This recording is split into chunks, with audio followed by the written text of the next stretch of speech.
group hizo ziko ndani ya chama. Watu wako ndani ya chama si lazima wawe ni maoni moja juu ya mambo.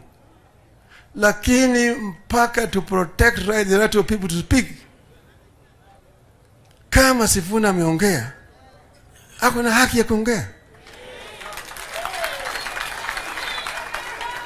Ako na haki ya kuongea. Kama wewe unatofautiana na yeye kwa maoni, sema yako. Sema yako. Sio ndio demokrasia?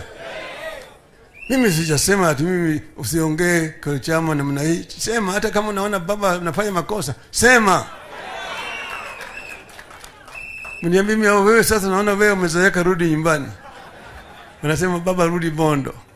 Unasema kama unasema nataka rudi Bondo, wananchi watasema. Wanachama wa ODM akisema baba amechoka, basi. Lakini mpaka tudumishe demokrasia ndani ya chama chetu. Sasa sisi kama chama tuna maviungo vya chama ambayo wanaongea. Kama mambo hii, kama Sifuna anaongea, mimi siwezi kujibu yeye kwa gazeti. Na ngoja tuende naye kwa mkutano ya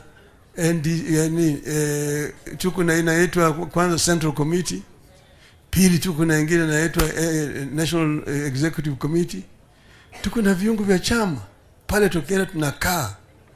Kila mmoja anasema yake. Na mmoja anasema yake, anasema yake. Tukimaliza na hii, kuna Sifuna ongea na waandishi wa habari. Sifuna anaongea kwa waandishi wa habari.